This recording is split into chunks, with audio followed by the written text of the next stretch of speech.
J Vineyards has been crafting this Pinot Gris from some of California's most celebrated vineyards since 1996. This variety's signature versatility, crisp character, and bright fruit flavors continue to inspire us year after year. You'll love the layers and flavors of lime, pear, and pineapple that complement hints of jasmine and mouth-watering acidity. And it's a perfect pairing for our apple pear salad, which goes with anything off the grill, or one of my favorite, pork tenderloin, which we'll simply season with some kosher salt and some fresh cracked pepper.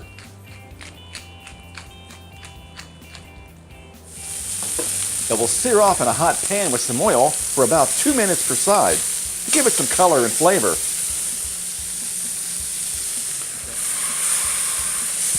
And we'll place it on a baking dish. Then we'll simply bake at 350 degrees until the internal temperature reaches 165 degrees. And we're going to be using some arugula in our salad today because it gives it a nice nutty complex flavor.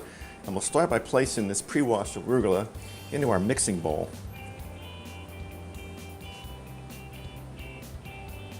Next, we're going to slice our apple. And one of my favorite apples for this particular dish are Honeycrisp. We're going to cut down one side, missing the core as close as possible, repeating to the second side. And we'll slice around the core as well. Next, we'll lay it flat side down, and we're going to use a rolling slicing cut to cut as thin as possible.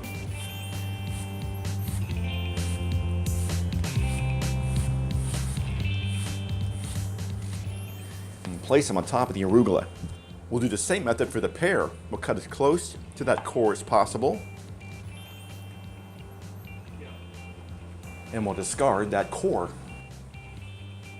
And we'll slice thin. This is a red Bartlett, by the way. Anjous are just as nice, or even Bosque. And we'll add that to the bowl. If you want to pre-slice your apples and pears and save them for later, put some lemon juice in some water. It'll keep for at least 1 hour. Next, we're going to prep our fennel ball by removing the end root and removing one of the pieces. Remove the stock and save for when you're making your own stock, such as chicken stock. And we'll cut it in half. And we'll place it where it's bowed up, and we'll make real thin slices. The fennel is going to give it a nice licorice flavor. And we'll place this on the salad. This easy dressing starts with our Dijon mustard, red wine vinegar,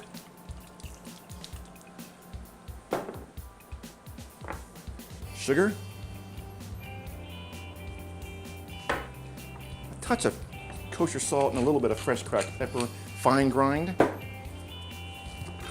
And we'll use a balloon whisk so you incorporate some air in here. As we whisk it, we'll be adding in our oil a little bit at a time.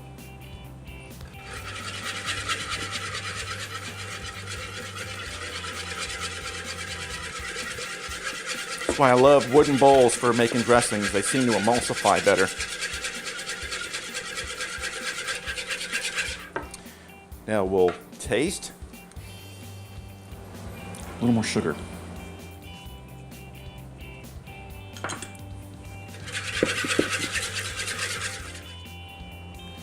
And we'll dress the salad.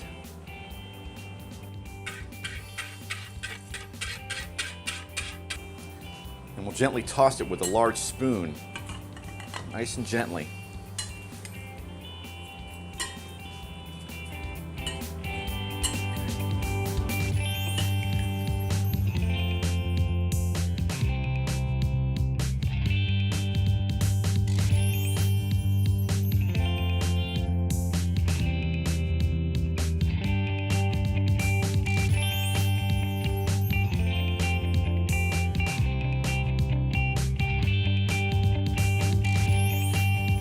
Top with some chopped pralines, some crumbled blue cheese.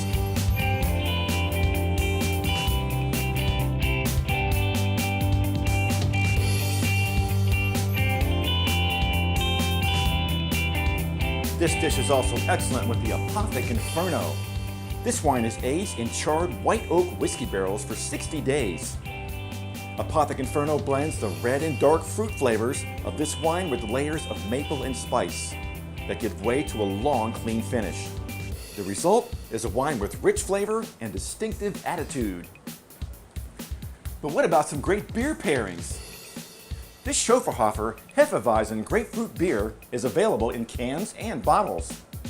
It's imported from Germany and is a 50-50 mix with their Hefeweizen beer and carbonated grapefruit juice for 100% fresh taste. The word Hefeweizen means two things. Hef means with yeast, and Weizen means wheat beer. So when pouring a Hefeweizen, always swirl the can on the last bit before pouring into your glass. And what a beautiful color. It's crisp and bright and goes with just about any food year-round. Another great beer pairing for this dish is Terrapin Hopsecutioner IPA. Brewed in Athens, Georgia. We recently visited their brewery, so let's take it from the brewmaster. Take it away, Josh.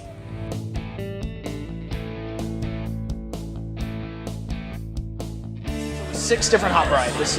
So again, we use Cascade, Centennial, Chinook, Simcoe, Amarillo, and Warrior.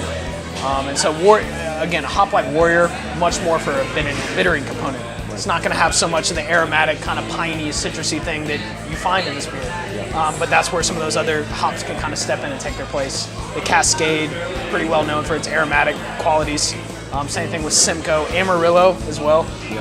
All those hops are going to kind of blend together and kind of create this piney, resinous profile, that little citrus note coming over the top of it, but overall just a very well-balanced IPA. And for something that was meant to blow your hop head off, I think it's pretty accessible to the average IPA drinker.